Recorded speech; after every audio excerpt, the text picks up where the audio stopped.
Not a fan. Right. Yeah, I'm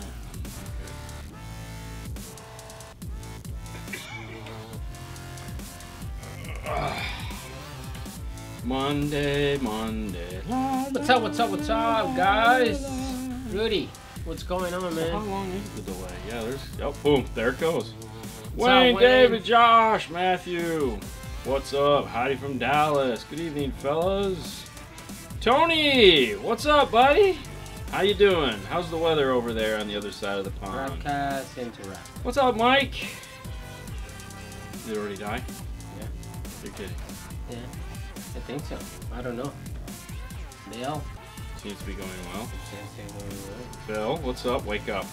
It's been a long day. It's been a long weekend. What's up from Texas? Hello from Utah. What's up, Steve? Sean? Vondell. That's a cool name. What's up from PA? My wife's in PA right now. She just landed in Pittsburgh a couple minutes ago. Hello from the Word. Hello from Little. What's up, Brian? Rudy. Alright, so, been a while, guys. Glad you made it back. It's been a long weekend. Still going. Raining a lot. Oh, that sucks. What's up, Dave? So, Easter. That was good. Yeah, well, let me get my seat in the right spot here. Yeah, Easter was good. We spent it at our buddy Artie's house. Yes. Who's going to be on the show hopefully next week. Yeah. What's up from Pittsburgh? That's where my wife is. So Artie is our Amp of America rep. Amp of America is the company that makes Pack, makes Stinger, makes Ice Simple, makes Phoenix Gold. Yeah. What else do we got? We got a couple others yeah, well, it's good enough. He's our sales rep. I've known him for years and years and years. He's going to be on the show next week, so we'll promote that more. I'm excited about that. Today was rough though. I've had an earache for about 2 weeks now, and as you know, and finally got to go to the doctor today, and it's great. So I do have an earache because the first person, Echo Master. Thank you, Mike. Echo Master. Hey, Duh. yeah. We'll have to get Mike on the show too. We got a list of I think I want to get everybody at Amp of America on the show. It's a long year though, so we'll be able to get them all on. Yeah. And he can talk to us about Phantom and what the Phantom guys do. That'll be nice.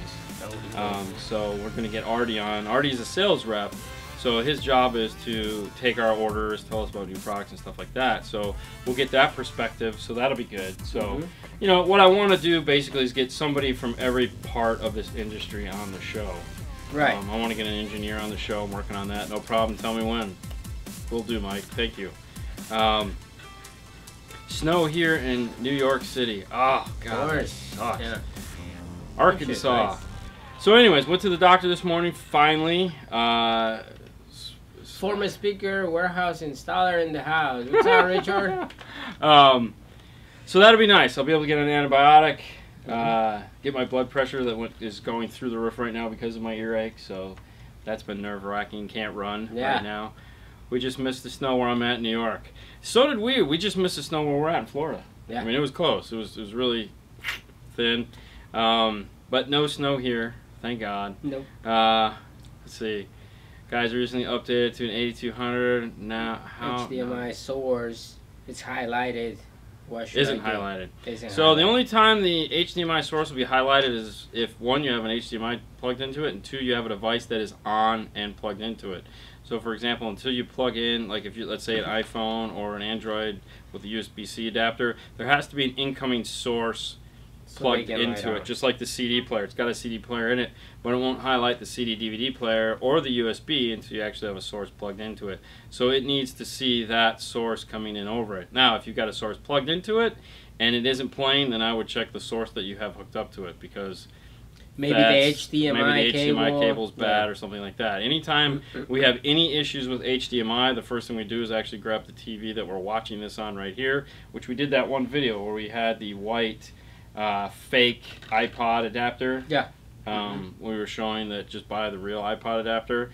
So we plug Netherlands. Oh, hey. We plug everything into a TV first just to make sure that it works. I just bought an AVH200 based on your video. Thanks a lot. Hey, glad you liked it. Awesome. I'm not even going to start to read Danny's because it'll go away before I can read it. Can you see Danny's yet?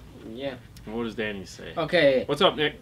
Danny said, hey guys, so it's no audio for my 4100 NEX using CarPlay or Bluetooth, radio, iPod, or USB 2.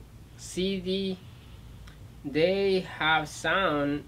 Should I install? I installed the bypass and I have sound. I have sound but no video. So what does that say? Hey guys, there's no audio from my NEX using CarPlay and Bluetooth radio. iPod on. Okay. 2 amps running. What's up, O'Neill? Okay, so he got 2 amps running. All right, so let me read this again. So it's a 4200 that doesn't have a power antenna wire. All right, radio, iPod on USB 2, CD. They all have sound as it should. So he has no sound. Yeah, but he got 2 amplifiers. Yeah, but he has no sound using CarPlay and Bluetooth. Right. Well, it's one or the other. You got to do CarPlay or Bluetooth. You can't do both. It won't do both at the same time. Any others on what could be have 2 amps running, everything, not using internal stereo amps. So everything is running from the amplifiers. Yeah, but the fact that he's not getting sound from CarPlay or Bluetooth, that doesn't make any sense, because if he's getting sound from USB. So anytime you plug anything that has CarPlay in, it automatically shuts off Bluetooth. Bluetooth goes away. You can't access Bluetooth while you're doing CarPlay. But if you're getting sound over USB when you put a thumb drive in, then you should be getting sound from your iPod via CarPlay, unless you have a charge-only cable, which won't pass sound over the USB. So make sure you're using a authorized iPod cable for one. No sound from Bluetooth does. You have to make sure the volume on the phone is all the way up. That would be the only reason why you'd have no sound that way. Yeah. But that's. I have no idea. It's a 4100. Yeah, I don't know if that's an update. Well, yeah, there's always an update. There's always another update, but that's not anything that's ever been a problem. So those are, because Bluetooth is on a totally different chip than USB. So those two, it shouldn't be an issue there with that. Those shouldn't be happening. Really, the only thing, like we said, that's all I got is what we just talked about. Yeah. Sorry. Hello from the other side of Costco. The volume turned up on his phone. Yeah. Turn the volume on the Bluetooth phone. Set Bluetooth sound to all speakers. On a Pioneer, it doesn't have that feature. That's only on. It's only in the front. Yeah, definitely. It's updated to the latest firmware. Yeah. Okay, so that's weird. I would. Okay, so next, what are your thoughts on the JL Audio BXI amplifiers compared to the D-Series audio control? Well, since I've never seen them other than on the cool little Instagram and the pictures, I really can't say how amazing they are. We're not JL dealers, so that's kind of a bad question.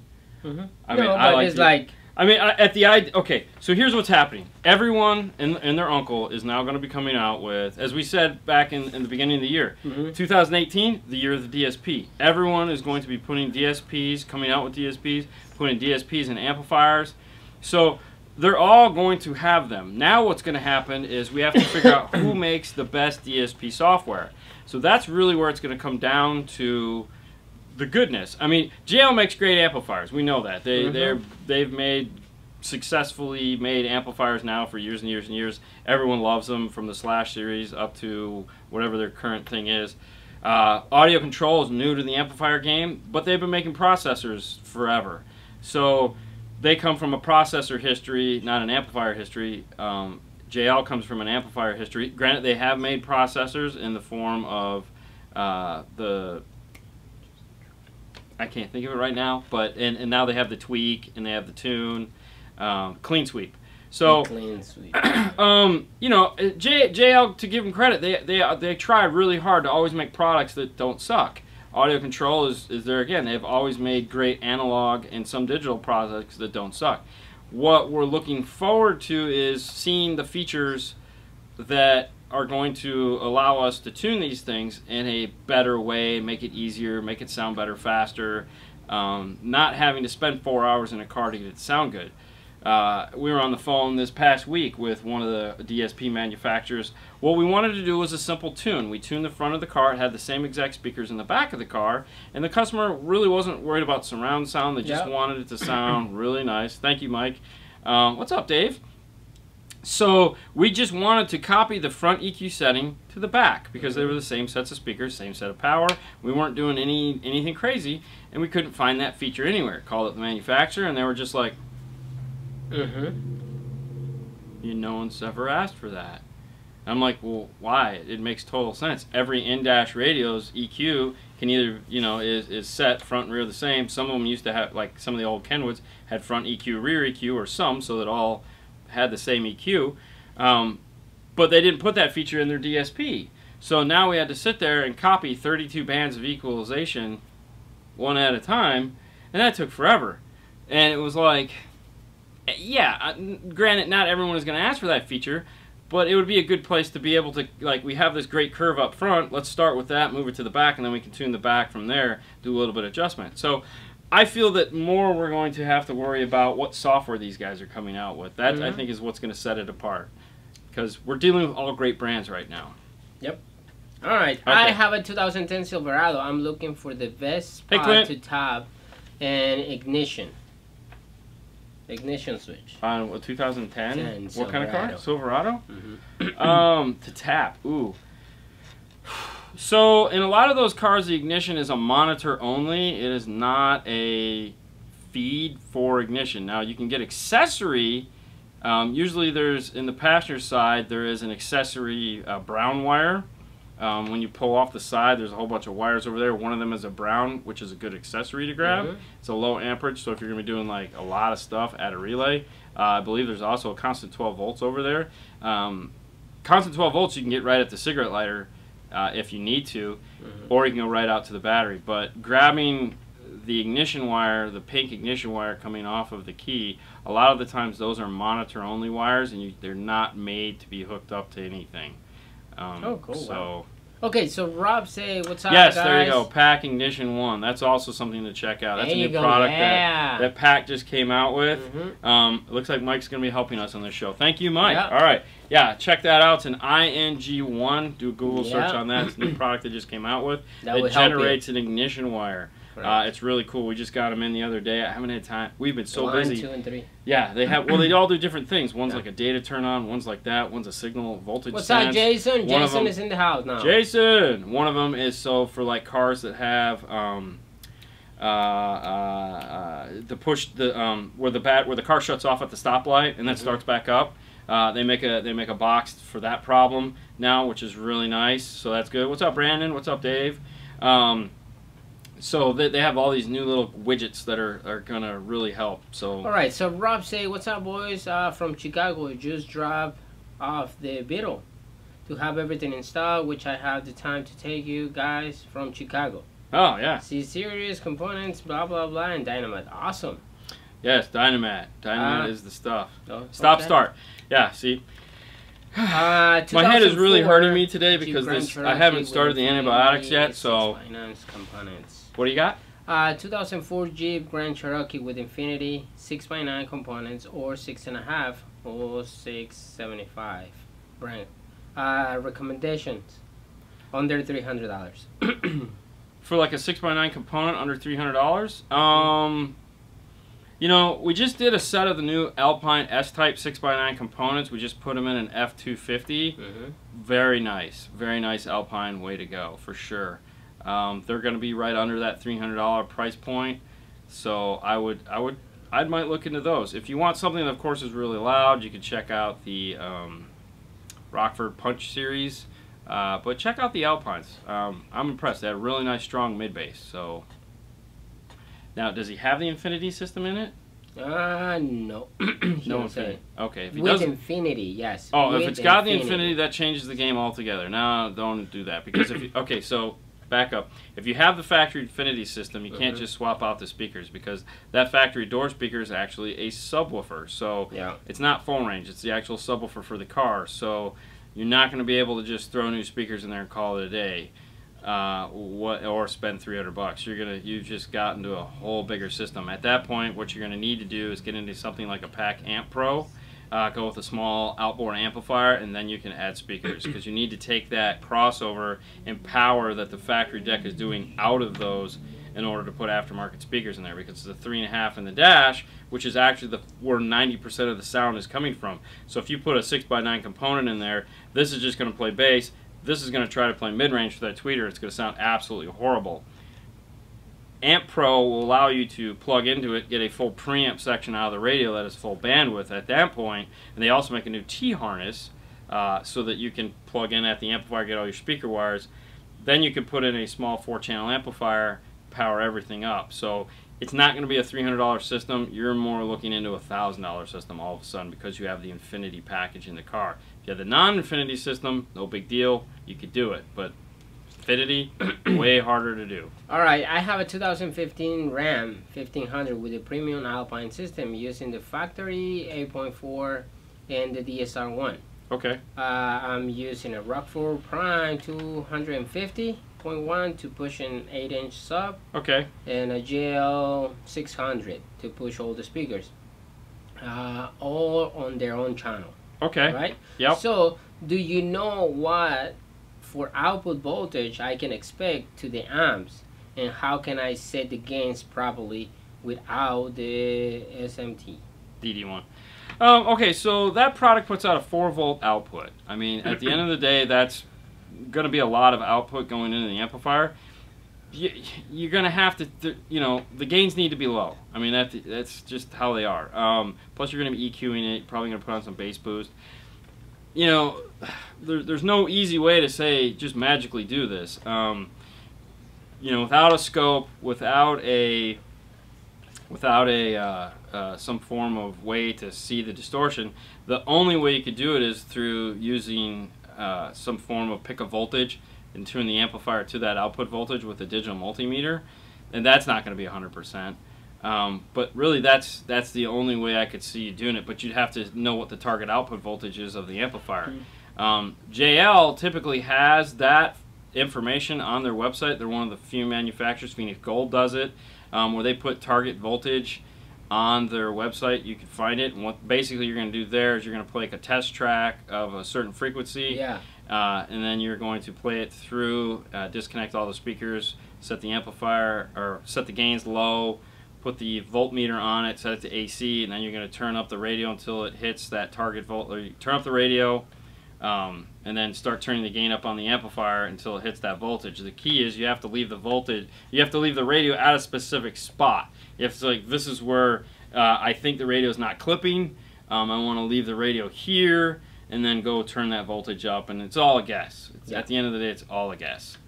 Jason said, I wish Ken with a Pioneer will have 8 channels of output to front, rear, and sub. In a radio? Yeah, well, yeah, me too. Their amplifier will do it. So like their 600 DSP amplifier has 6 channels of power built into it and 4 channels of output. So technically it has, you know, 6, 8, 9, 10 channels of capability. What I would hope one of these manufacturers would do is eventually come out with 8 channels. You know, tweeter, mid, rear, sub would be great. I wish Pioneer would be, because Kenwood has started to take all their aux jacks out of the radio. So they never had an aux RCA, but now they don't have an aux jack on a lot of them. The HDMI is gone, the aux jack is gone, bummer how it is. Pioneer still has an external AV jack. It would be nice if Pioneer would build in there the ability to turn that AV input into a 4th RCA output. Yeah. A lot of work, probably impossible, but would be nice. Yeah. All right, so Peter say he has a shop in Netherlands, so that's he cool. always watch our show. Cool. Thank you. I need to go to the Netherlands. Really? I would love to go to these. Yeah. All right. So, the weather's good. Do you answer Danny question? What about the bypass? I installed the DVD, gets sound but no video. Any setting on my 4100 that should be turned on or off to get the video on the screen? No, I mean, once the bypass is connected, everything should work fine at that point. Yeah. So when you're doing a micro bypass, you have the remote turn on blue wire should be connected to the blue, or blue white wire should be connected to the bypass's blue wire. The light green output should be connected to the light green wire on the bypass, and the ground should be connected. Other than that, that's it. A good way to see if the bypass is working is going to the menu system of the car, or going to the menu of the radio, and put it in standby, go to menu, gears, scroll all the way down to where system information is, click on it, and then when it says update will blink, and then come on. If that works, like if it blinks when you're on the update screen, that means that the bypass is functioning. Otherwise, you'd have to go in the back and hook a digital multimeter up to it and make sure that it's turning on, off, on. So, all right. Any thoughts on running power wire under the vehicle? We just talked about this last week, I think. Yeah, you can run power wire underneath the vehicle. The key to it, though, is you have to properly insulate the wire that's going underneath the vehicle. IASCA says run your wire underneath the vehicle. However, you have to put it in shielding. So what a lot of the guys do is they go to Home Depot, they buy that exterior grade power conduit, they put the wire through that, attach it up into the car, and you're good to go. If you're just planning on running like a 4 gauge or a 0 gauge up underneath the car and some little chintzy aluminum, bad idea. Mm-hmm. You want to make sure that it is covered in steel. The exterior AC loom is steel with plastic around it. That's what you want, because road debris will fly up underneath the car, cut the power wire, because stuff is essentially jello when you're doing 75 miles an hour on a hot road, and boom, there you go. Yeah. Oh, much of my family lives in the Netherlands. Oh, that's cool, Jason. That's awesome. Hello again from Ontario, Canada. Hello. Hello from Wisconsin. Love the videos. You guys helping me a lot. I have a question. I'm going to buy a 10-inch sub with built-in amp. Okay. The wiring for the power and ground is the same size as the remote wire. Huh. Okay. Do I use wire like a regular amp install, or I can hook up a power wire to the amp already? So here's what I would do if you're buying that. So the question is, I'm buying a 10-inch pre-made, all good to go. It's got a really thin power and ground wire. It's the same size as the remote turn-on wire.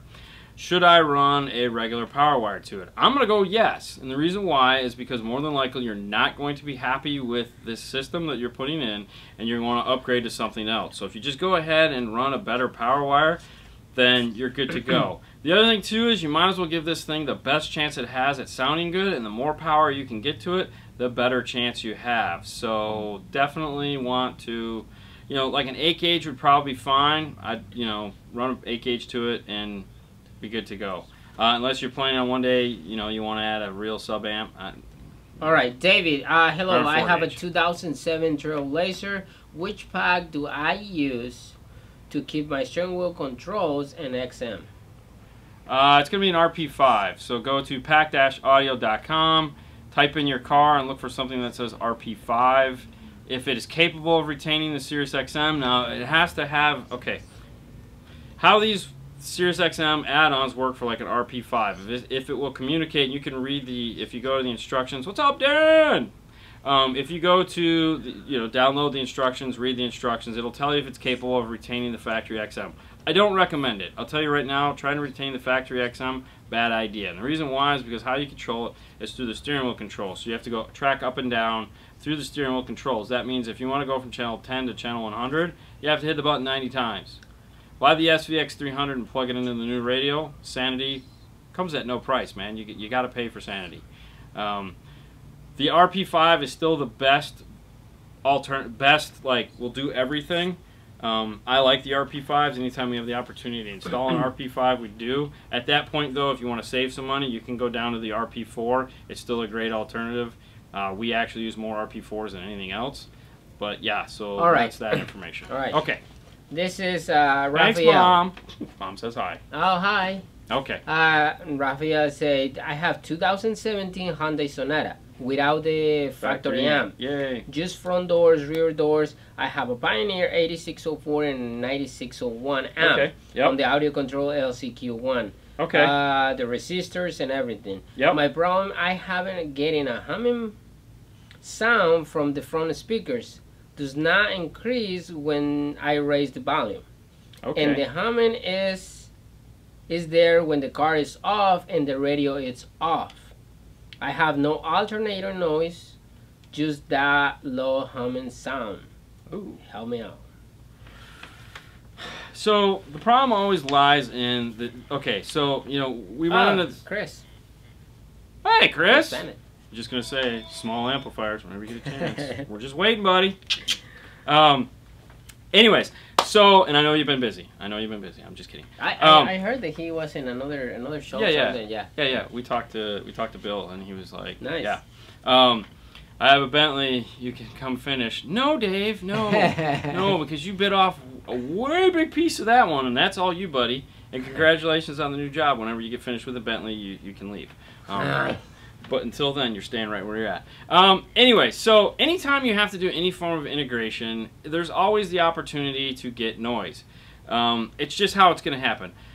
Now, what could be causing the noise? You have an LCQ1. That's a great product. One of my favorites. We use a ton of them. But the secret to the LCQ1 is to make sure that you don't need a lot of left and right off of the EQ. If you turn up too much, you're going to get noise. Not saying that the EQ is the problem. The problem could be is that on the 96 on the Pioneer amps, if you've got the gains turned up too high, you're going to get that. You're going to get noise too, because remember the LCQ1 is putting out a ton of voltage. It's probably higher than 4 volts going into that piece. So there's really, you need to make sure those gains are down. Anytime we're installing with an LCQ1, we make sure we start with our gains all the way down on the amplifiers, and then we let the LCQ1 deliver the signal into the amplifier. It'll do it just fine. You don't necessarily need to run the gains open on those. The only time we give any gain is that once we've maxed out the LCQ1 for whatever reason, as far as the output voltage goes, we may crank up just a tad. So obviously I'm not looking at your system, but where I would start is I don't know how you tuned it. Take a picture of it, zero out everything on the LCQ1, and just turn the gains down all the way on the amplifiers and start seeing if the problem still persists. But that's where I would start. All right. Because it sounds like everything else is right. Yeah. All right. Aftermarket. Aftermarket's all right, good. O'Neill. Say after I update my 8200, I saw a car feature icon. What is for it? The card feature is for if you have an iDataLink Maestro attached to it. That adds in car features if you have a car that will work with a Maestro and has features that it's capable of retaining. So, for example, we were just talking about an RP5. An iDataLink Maestro piece might work in that and allow you to retain your Sirius XM through the Maestro through the car sections that allow you to do basic controls for your Sirius XM in the radio when using that product.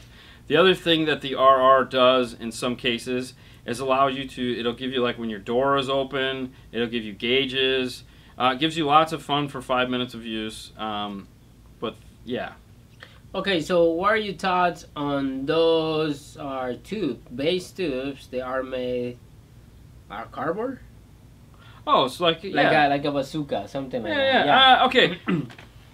Okay, so like we had a guy saying bazooka, isn't professional and all this other stuff. Yeah. Like really, dude? I mean, here's the deal. If you buy a cheap woofer, and by cheap I don't mean like, okay, like we've sold like Paul getting entry level. Paul getting these woofers that have like a 6x9 magnet on it. They cost like $25. They put out bass. They handle about 100 watts. And there's a dozen of these other little tiny woofers that have tiny magnets. I'm not talking about like some giant Scar or American Bass or Orion HCCA. No. But you just buy one of these woofers that handles 100, 150 watts. Those boxes are perfect for that. You can slide those things in there. They go in the corner. They're going to play fine. You're never going to have a problem. It's not going to flex. It's not moving enough air or handling enough power to do anything. If that's what somebody wants, that's perfect. It'll love it. Now, if you're going to try to throw something like those other big, like a P3 or something like that in there, big woofer, you're just going to blow it apart. So, you have to play by the rules, and use a little common sense when it comes to that kind of thing. Is there anything wrong with it? No, they sound good. I mean, it's all right, sorry. Might not be for you though. Okay, go ahead. All right, sorry. I have a 2007 Trailblazer with Boss. With both systems. I want to put aftermarket stereo. Which one is the best deck and pack to keep everything working? Hello from New Mexico. Hey, New Mexico. Well, okay, you got an answer for him? Well, I wasn't really listening, so. Well, the first thing is, like, we have a video how to pick our radio, how to go and look for features of what kind of radio actually you're looking for. What kind of features is that what you're trying to do? Figure out what radio to go with? And for the pieces, of course, you go to packaudio.com. Yeah. So, real quick, when deciding to buy a radio, the things you have to ask yourself right off the bat: first off, do I need a screen? Right. First question: do I need a screen? Do I need something like this in my navigation? Dash? Okay. Well, just a screen. Do I need a touch screen, or is it all right to go with a regular, basic radio screen? If you just need a radio basic screen, then go off and ask yourself: do I need Bluetooth? Do I need CD? Do I not need CD? Do I just need USB aux and Bluetooth? Do I need a bigger display that's going to be 3 lines of text? That's basic radio features. Do I need something that has 6-channel preamp output? 4, am I going to be adding amplifiers? Those questions all will envelop into, do I want touchscreen, non-touchscreen? Now, if I want touchscreen, you have to ask yourself, what am I going to do with that touchscreen? Am I going to be adding a backup camera, front camera? If I'm just adding a backup camera, they'll all do backup cameras. Am I going to be doing CD, DVD? They don't all do that. So, like, for example, both Pioneer and Kenwood and Sony and Alpine all make radios that don't have CD, DVD players, but will do everything else, like CarPlay, Android Auto. Those are 2 big features. Are you going to want to have your Google Maps or your Apple Maps on the face of your radio? If you do, you're going to need something that has Apple CarPlay or Android Auto. If you're just like, I just want to do Waze, well, then you're going to want to look at, like, Kenwood makes the 959 and the 795 both do Waze and functional. Pioneer makes the 2440 and the 1440, which will do CarPlay. One of them will do Android Auto, and some of them will do Waze. So there's a lot of features. You have to figure out the features, make that list, and then you can decide what you want. And then as far as parts go, like you said, pack-audio.com, metroonline.com, scosh.com. These are all where we go to find those parts. All right. Has anyone come up with a good solution to that ugly green screen in the Chevy Cruze when switching the aftermarket radio? No. Not yet? With the Chevy Cruze? This is Chevy Cruze. No. Okay, so what is the main difference between the red and blue stinger wire? Silver-coated copper. There you go. Jason say PAC RP5 GM11 for the 2007 Trailblazer. Thank you, Jason. Thank you, Jason. Silver-coated copper is blue. Blue is more expensive because of the what they coat the wire in. And they do give you a different fuse holder. So if you're buying like a kit, the red comes with just a generic 2-bolt style fuse holder. The blue comes with a compression style fuse holder. It's a little bit nicer. Alright, I have a question. I have a 2004 Town Car with the stock radio and controls on the steering wheel. But I want to keep it as possible. To send my harness to you guys to make the connection. I have the stuff. Yeah. So you can wire it. Just give Paul a call on that one, and we'll figure out we'll figure out what's going on there, and we can figure. Yeah. So give Paul a call 727-216-6170. All right. And we can discuss all those. Jose, my amplifier sometimes put out less power than usual. What could it be? Using a factory ground on the factory amplifier. I think that might have been something they were dealing with in the questions, in the comments on the backside. They were saying check the battery. I'm going to say check the battery. Yeah. I'm going to say we'll just address this as a generic question real quick. One other thing before we get to that. Remember, come back. One other thing before we get to that. Difference between a 4201 and a 6201. A 4201 does not have navigation. Has detachable face. 4201 does not have navigation. Has detachable face. 6.2-inch screen. Has navigation. Does not have detachable. Has navigation. Does not have remote control. They both had HDMI. Both come with remote control. They both had HDMI. 4201 will do Android Auto and Apple CarPlay. 4201 will do Android Auto and Apple CarPlay. The 6201 will only do the question is, all of a sudden, the question is, all of a sudden, you guys are such a great resource for so many. You will see a couple of blue boxes amps inside them this week. Oh, Chris, you're the man. Thank you. Thank you. Oh, Chris, you're the man. Okay, so real quick, Thank you, Chris. Okay, so real quick, if the question is. The question is, if I have an amplifier in my car, all of a sudden I feel like it's not putting out the power that it all of a sudden I feel like it's not putting out the power. All right, so why? Why is it doing it? All right, so why? Why is it doing that? There's two things. That's not four. There's two. One thing is we found that people get really used to what they're listening to. Gotta come in. Hey man, what they're listening to. Gotta come in. I'm not even saying his name because it's the name that cannot be said. I'm not even saying his name because it's the name that cannot be said. Gotta come in and you know who I'm talking about. Gotta come in and can you turn it up just a little bit? Can you turn it up? Just turn it up just a little bit. Give me a twist. Just give me a twist. A little bit more. It's a little bit more. Just give me a little bit more. It's a little bit more. Okay, you got there because he's the guy. Okay, you got there and because he's the guy. Yeah, sure, I'll turn it. And you turn it up, and then it'll come back a week later. And you turn it up, and then it'll come back a week later. Go, dude, turn it down. What I'm getting at is what we found is that you get used to your system. What we found is that 2 months, you get used to your system. It's like all of a sudden it doesn't sound as good as it used to. It's like that's what the guys usually come back and be like, I want to do phase 2. That's what guys usually come back and I want to do phase 2. I want to add a new high. A lot of the times people just get used to the way it sounds, and all of a sudden it doesn't sound as loud anymore because all of a sudden it doesn't sound as loud. You're losing your hearing. You basically that happens. You're losing your hearing. The other side of it, the electrical side of it, is that the other side of it, like they're talking about battery voltage. Like they're talking about you have to own it. If you're going to do anything, you have to own it. Anything at all. I can't stress this enough. I've said it a dozen times. You have to have a digital multimeter. You have to have a digital multimeter. You can buy it for $20 from Walmart, or you can go to dnftooldrawer.com and pick up a nice Fluke for $120. That'll last you forever because it's Fluke and they're just amazing. That'll last you forever because it's Fluke. There's a lot you can do, but you have to have a digital multimeter. There's a lot you can do, but you have to have a digital multimeter. DC, which is the line with the dashes underneath it. You're going to go back to the amplifier. You're going to put it at the amplifier, and you're going to see what kind of voltage is getting to that amplifier when you're playing your stereo. That's key. Okay, you want to know what it's doing. Is it? What is it saying? And you're going to want to see what it's saying up front, and you want to see what the voltage loss is between the front and the back. And be like, holy crap, I'm losing a whole volt between the front and back of the car. Why am I losing that volt? Could be a loose ground wire. Could be a bad ground wire. Could be a crappy power wire. Like you got copper, but you got cheap copper that doesn't have enough stranding in it. Or you got some hybrid copper aluminum crap that they make. Or you're just running aluminum. You're going to lose a volt between front and back. You're going to lose a volt between front and back. And it's going to take time for that to happen. So, no, he also say he has small kinetic battery.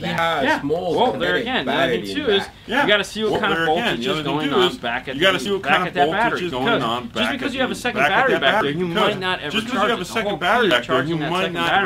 The whole key to charging that second battery is downtime. Like when we put a second battery in the car, we say, hey, look, the second battery is going to charge on downtime. So on your way to work in the morning, listen to talk radio. Like on your way to work in the morning, let that battery get that extra voltage. Let that battery get that extra voltage. Mike, thank you, buddy. Can you call me tomorrow? Your number tonight. Thank you so much. All right, we'll do. I have to go. Thank you so much. All right. So, anyways.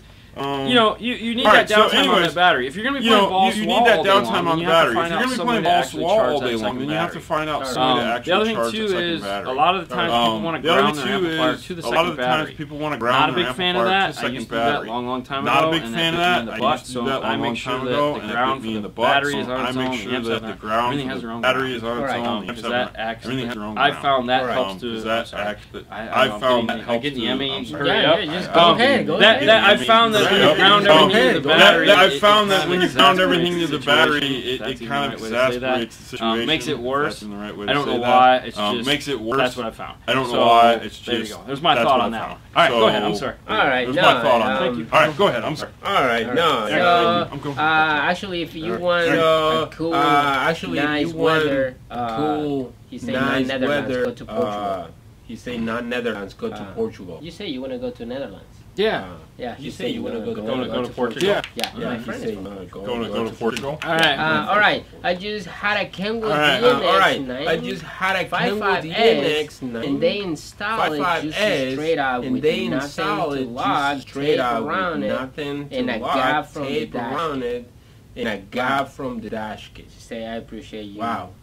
you guys work. You need to have that shop watch us. Oh yeah. Jeez. You need to have that shop watch us. What do you think of? It says, how do you like Kenwood subs? What do you think of? It says, how do you like Kenwood subs? I'm thinking of going with the Kenwood equipment in my Jeep. I'm not a big fan of the Kenwood subs. I'm not a big fan of the Kenwood subs. That was very politically correct. Okay, thank you. That was very politically Kenwood correct. Makes great products. We've talked about Kenwood many times. Kenwood makes great products. We've talked about Kenwood many times. We love the I'm a big fan of 7-inch speakers. We love the Exxon. That's not to say that like is great. That they make bad subs. That's not to say they don't do a lot with their subs. That they make bad subs. We don't do a lot with their subs because at that price point we feel if you're one of those guys that wants soup to nuts, everything to match, if you're one of those guys that wants soup to nuts, everything to match, Kenwood Exxon is definitely a you will be happy. We have plenty of places that buy a lot of the Kenwood subs from us. We have plenty of places that buy a lot of the Kenwood subs from us. Kenwood also makes that 110 down firing box. Kenwood also makes that 110 down firing box. Make sure you raise it up about a half inch off the floor. Make sure you raise it up about a half inch off the floor. Okay. Because it's a little too low. Alright, let's see. Now I installed the backup camera on my 2003. Do you guys know if there is a reverse wire? Or should I use run it the cable from the back? To the back from the back? Okay, so Town and Country is a Dodge, Chrysler, Dodge, Jeep. All those use a data bus system. So when you replace the radio in that, you use a product that retains, like there's no accessory wire behind the radio. Like there's no accessory wire behind the radio. So to put a radio in that, you need some kind of a smart device. So we would use a Pack RP So we would use a Pack RP 11 or 4 or we use an 11 or 21, CY, or we use an LC, C2R, CY, whatever we use, C2R 11. Anyways, all those products are made to go behind the radio. All those products are made to go behind the radio. And they do that, one of the things they give you is a reverse trigger along with a bunch of other things, like parking lights, emergency brakes. Now, if you're not using one of those, let's say you just want to, you're going to put a radio in the dash, and you're going to put a radio in the dash, and you're going to cigarette lighter, which a lot of people do, accessory wire off the cigarette lighter, which a lot of people do. Then there's no way to get a reverse trigger other than to go all the way back to the light, which is fine, because you're already back there running the camera, which is fine. Like you've seen in the videos, a lot of the times we'll check to see where the reverse trigger is. A lot of times we'll check to see where the reverse trigger is. Sometimes down under the hood, sometimes way out of the way, so it's like, screw it, we're here. Way out of the way, so it's like, screw it, we're here. It's a trigger, though. All it should be used for is a trigger. Run that one up. All it should be used for is behind the radio. That one up. Good to go. Don't use the power up the camera. Behind the radio. Good to go. Don't use the power up the camera. Jason, will my factory backup camera lines still move in relation to the steering wheel after installing the Kenwood Excellent deck using Maestro RR in my 2017 Jeep? Real quick, hold on. When can I bring in my truck? When can I bring in my truck? When can I bring my truck back and get a amp installed? Just give Paul a call. He'll get you on the schedule. Just give Paul a call. Anytime you want to get a schedule, that's all. Just call Paul. Anytime you want to get a schedule, just call Paul. He handles all the scheduling and anything like that. We're just the two dudes that put in. He handles all the no scheduling idea and what's anything going like that. on with the schedule. It's always a surprise. No idea what's going on with the schedule. Every day is a surprise. It's always a surprise. All right, so every day is a surprise. All right, so okay, will my factory backup camera line still move? Will my factory backup camera line still move after installing G with my steering wheel after installing G? Yes, they should. Yeah, they should. Maestro RR should retain those. Yeah, most of the time that feature isn't built into the radio. Most of the time that feature isn't built into the radio. It should still work. However, if you're concerned with that, I would definitely call Maestro and ask them. I would definitely call Maestro and ask them. Times that we've had cars with those, they've worked. Times that we've had cars with those, they've worked.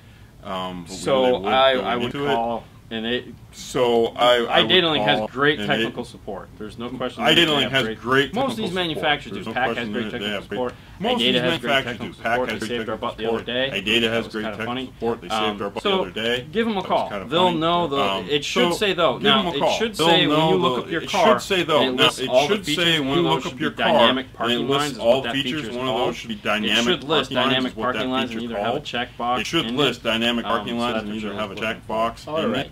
So Savannah, Georgia. Yep. Okay. All right. Last month I bought the Pioneer 2330. Last month now the I bought the Pioneer 2330. 2440. Now the 2340 is coming. Don't lose any sleep over the fact that the 2440 came. Don't lose any sleep over the fact that the 2440 came. Any difference? Pioneers on this 2-year life cycle, they just like to change the Pioneers on this 2-year life cycle, they just like to change the numbers because it makes it. No, don't lose any sleep. It's the same radio. It's just got a new sticker on it. No, don't lose any sleep. It's the same radio. New numbers.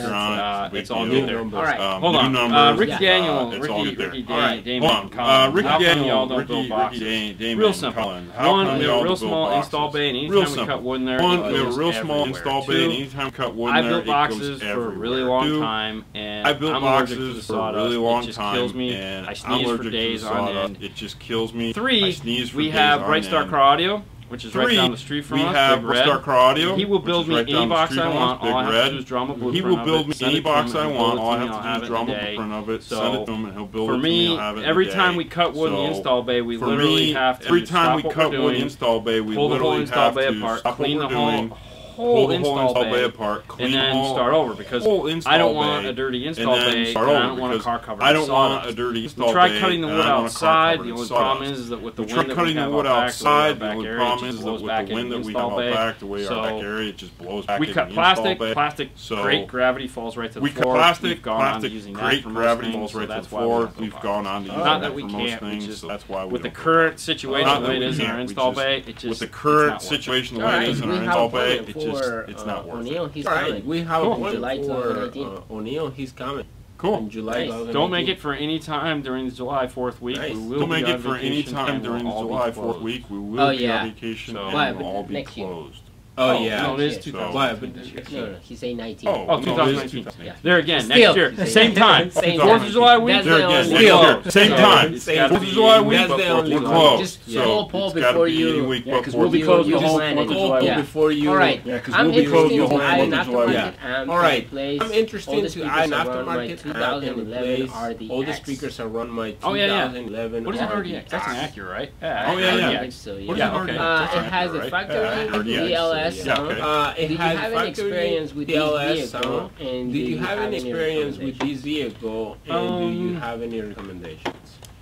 I know we've worked on one. I really don't have any recommendations. I know we worked on one. I really don't have any recommendations. I'd have to know more. Like, we'd have to talk on the phone and kind of figure out what you're I'd have to know more. So, like, we'd have to talk the question on the phone always and gets figure out asked, what what should I buy? So, what should I get? The question what kind of always gets asked, put in my what car? should I do you buy? guys What should I get? recommend? What kind of speakers should I put in my car? What do you And we'll guys throw something out there. We'll say, buy some Rockfords or buy some and we'll throw something out there. We'll say, buy some Rockfords. We stand behind, we love, because these are products we use daily. Experience, we stand behind, we love, we have really great results. So anytime we recommend something, we tried it, we used it. So anytime we recommend something, the problem that we run into is that it's like, I don't know what kind of music you listen to.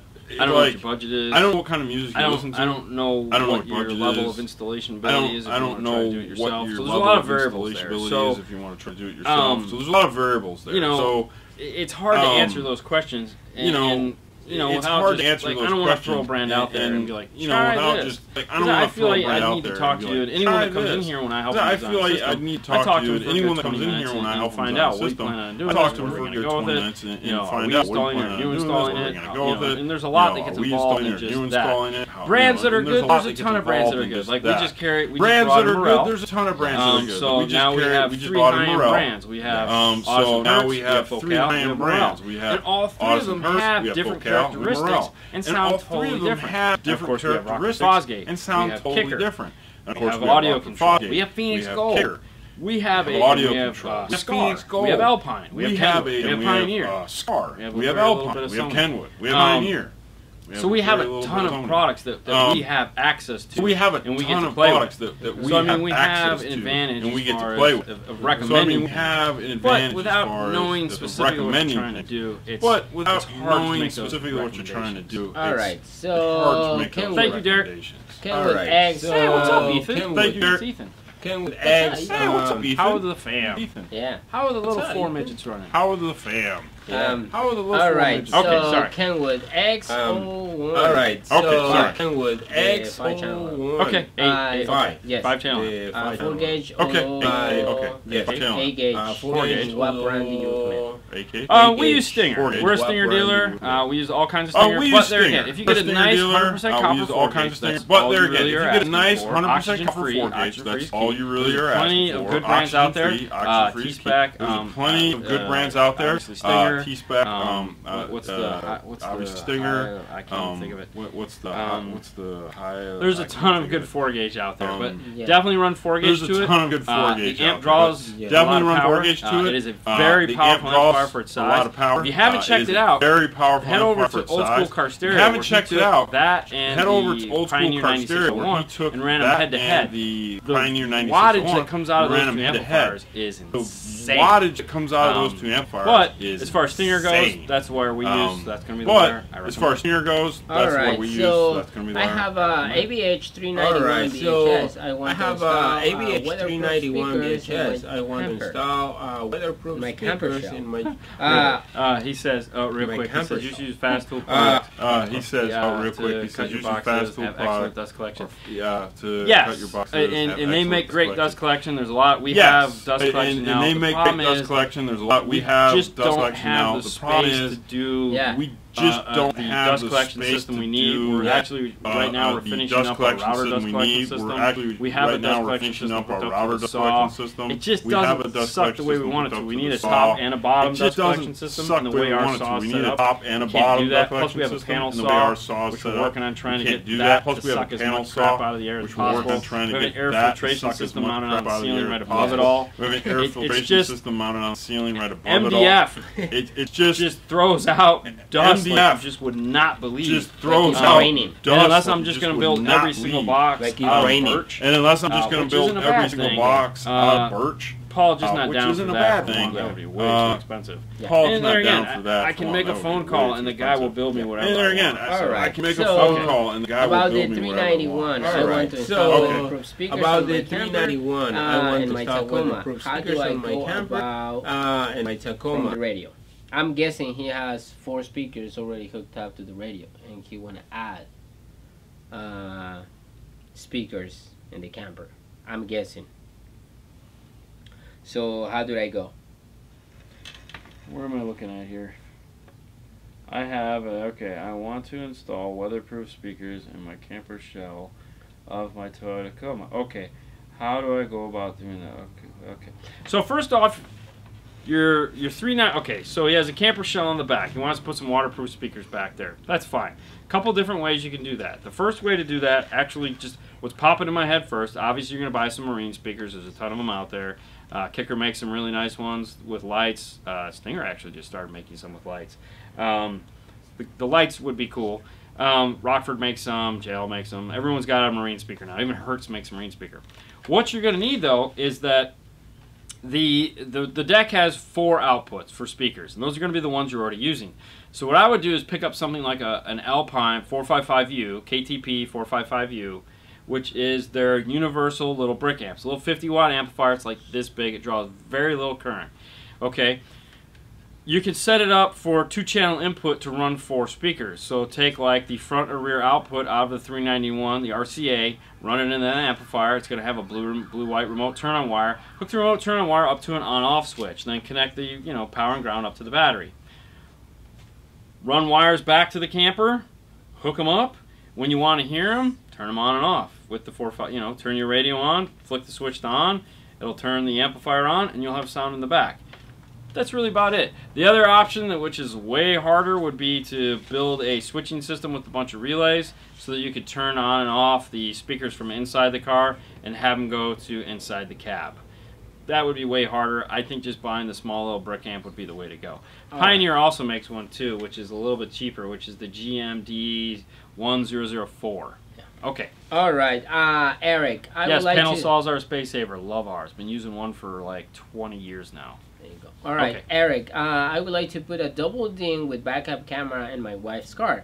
How hard is work on the Chevy Captur, Siren or View? Captive. Yeah, Captiva. Captiva. Okay. to do a radio looks mostly like straightforward. Yeah. But I mean, not pull the radio yet. You know, it's a Chevy.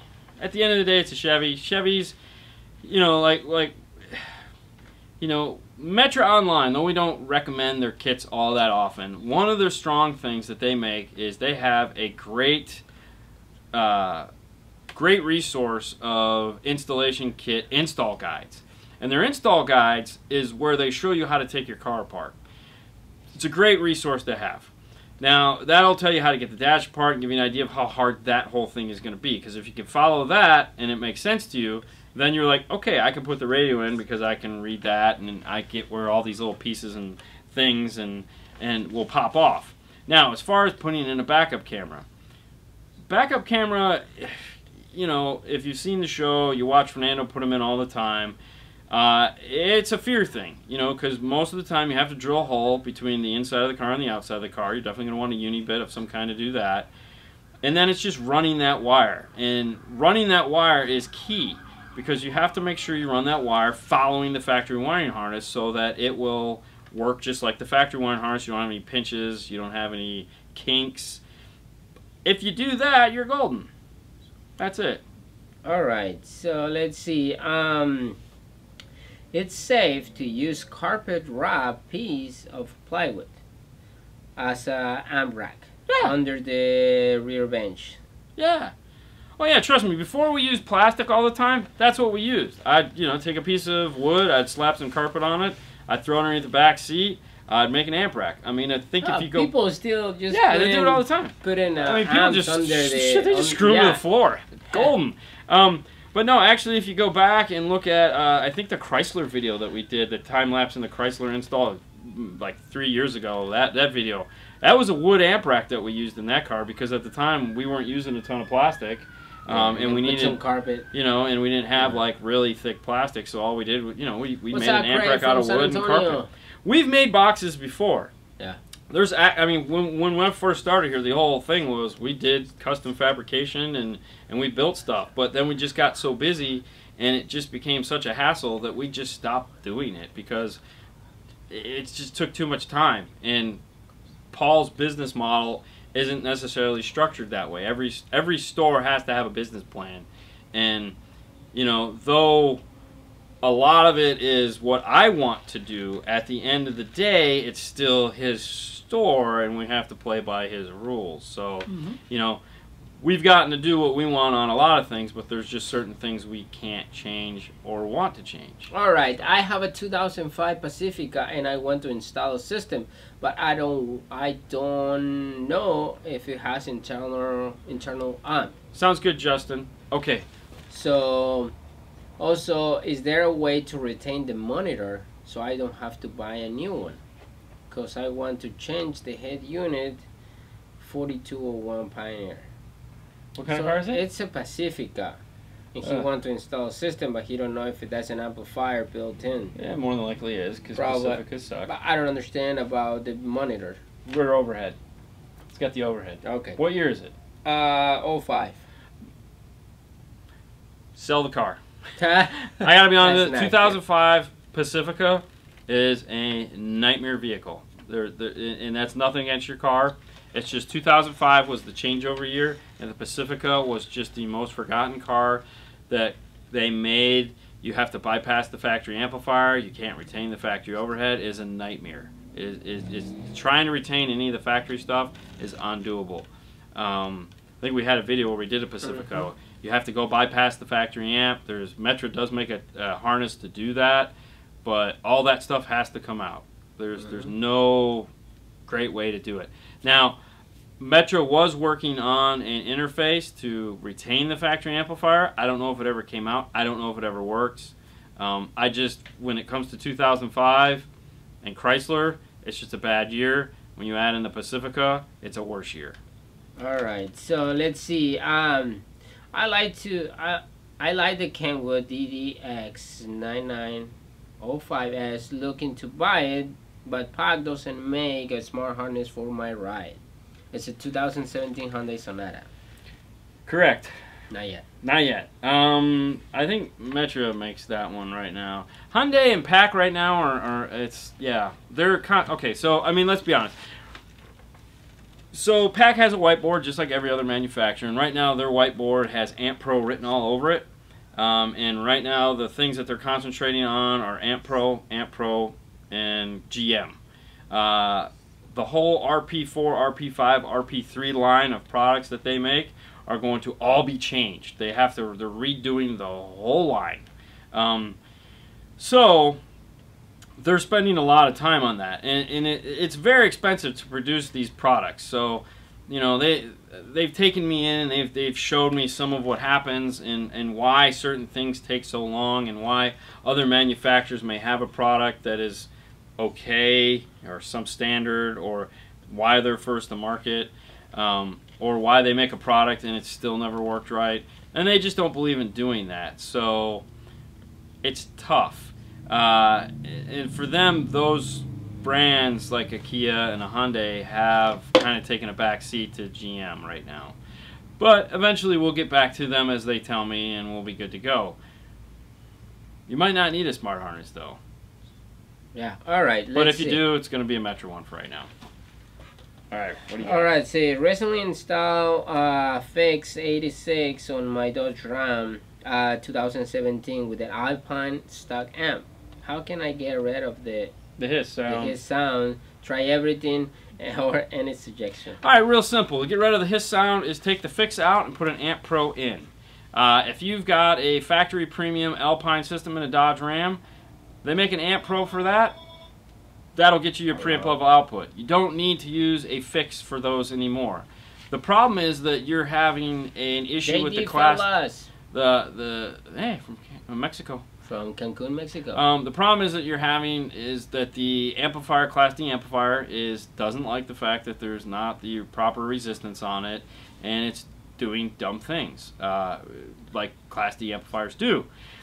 You don't need to worry about that anymore with that car. The easiest thing is to just buy an Amp Pro. I understand you already bought the Fix. That's cool. But to make it solve this issue, to make it go away, to make it sound better, add the Amp Pro. Problem solved.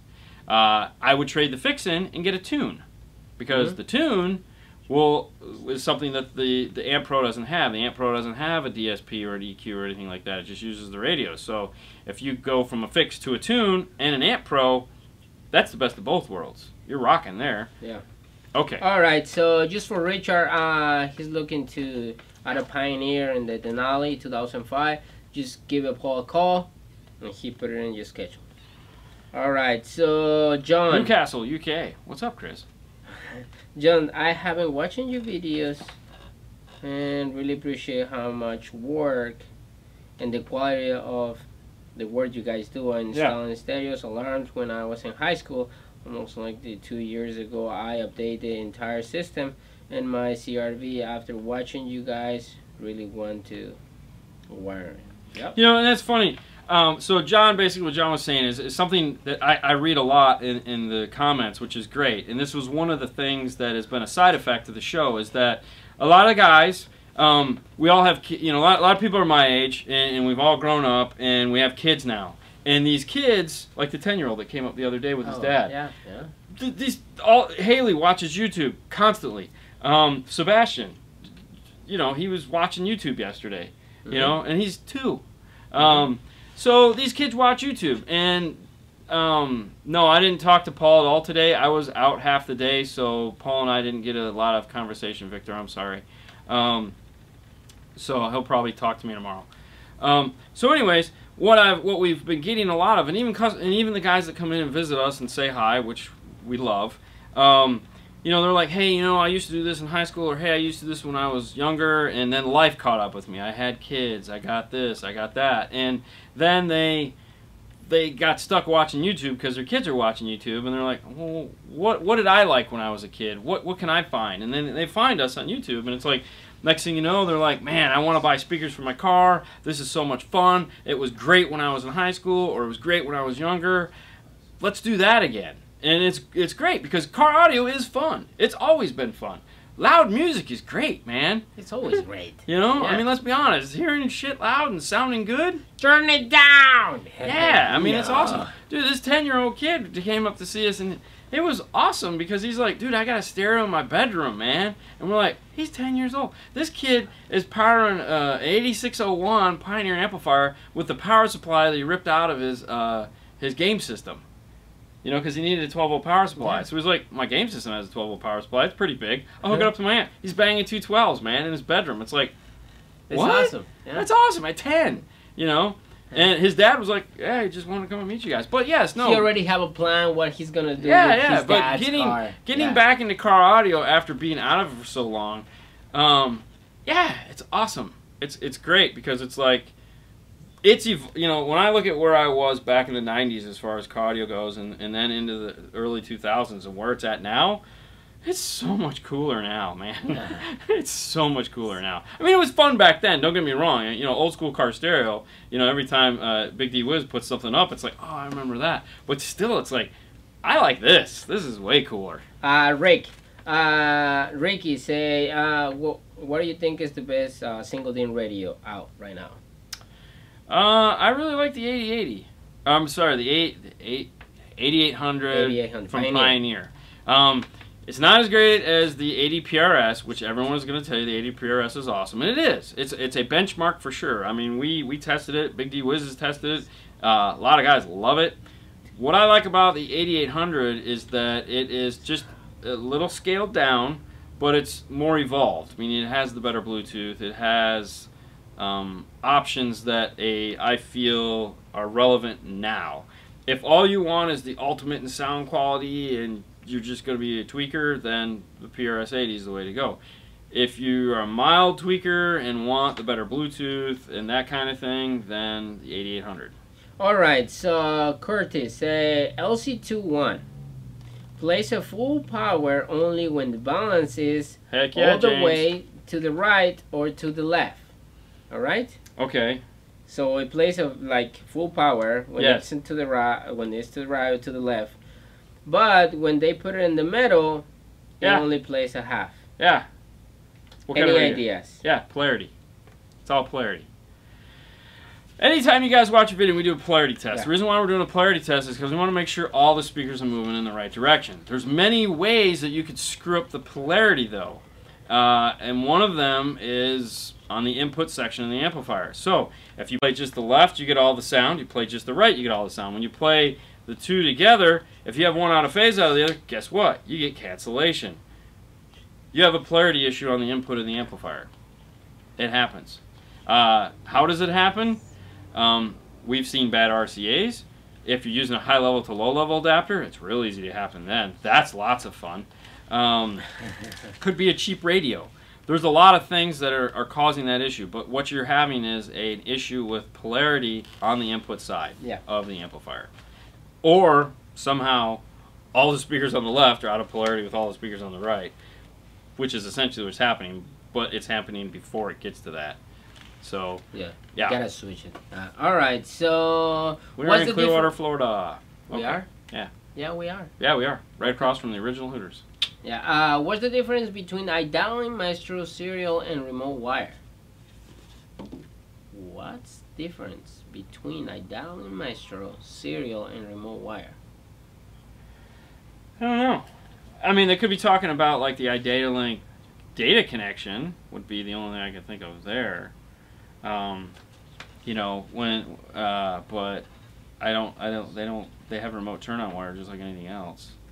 Alright, so, hey guys, been watching your videos for a while, learning a lot, thanks. I installed 2330 NEX with iDialing Maestro on my 2014 Scion TC. Cool. I noticed something interesting with the parking brake interlock.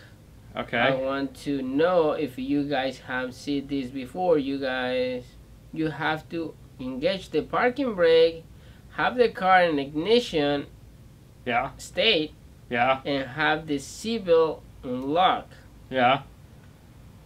The last one threw me for a complete loop. So, parking brake wires. Love them, hate them, don't use them. Do yourself a favor. Pick up a micro bypass from microbypass.com or search micro bypass on Amazon or eBay or whatever and install one of those. What's happening is the Pioneer radio needs to see on, off, on. Now, Thank you, Derek. Thank you. The Maestro can only do what the car feeds it, so it's a data wire. So if the emergency brake only triggers like when the seatbelt is clicked in or some silly stuff like that, then yeah, it's going to be weird. Buy a micro bypass. Do yourself a favor. You know, unlock the menus. No one watches DVDs while they're driving. That's just silly. So, I mean, if someone's still doing that, you should be ashamed of yourself because, come on, you can't even text and drive. You want to watch a movie while you're driving? That's just dumb. Yeah, so, yeah, get a micro bypass. Okay, that's it. What do we got? 2 more and then we got to go. We got 2 more. Let's go over here. I'm happy with my Sony. Yep, that's good. CDX F700 for years installed and started watching you installs and a fancy. Oh, you got a 201. Yeah. These fancy double DINs and had to buy a Pioneer 201. Yeah, okay. What's your guys' opinions of the Q-Bomb subwoofer boxes? We use them. Yeah. Paul ordered it. Paul orders them. We put them in. When we do the Rhino lined ones, which is I think what all the Q-Bombs are, we don't ever get them back. So that's, to me, they sound good, and I'll never have to see them again. I like them. So there's that.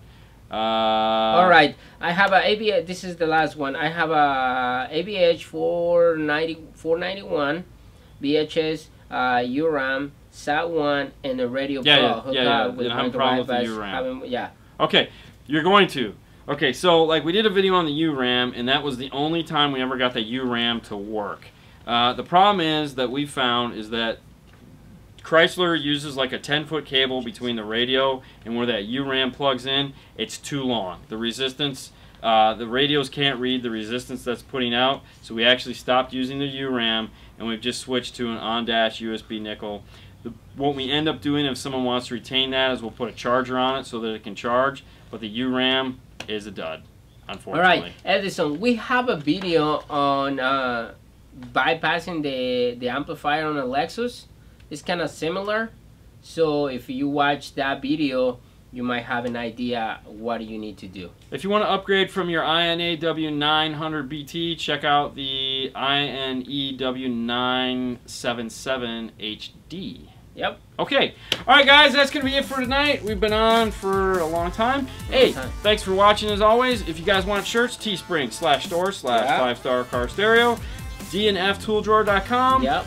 We're also on Patreon. If you guys want to support the show, it's a great place to go. Thank you so much. If you haven't checked it out yet, we still the giveaway is still on. It's on until the night, so go check that out. It's on YouTube. Yep. You have a chance to win some stuff. Oh man! It's on like Monday a couple times back. If I didn't answer your question, I am so sorry. We try to hit them all.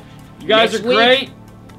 Thank you so much. Oh, hit the YouTube live show Saturday.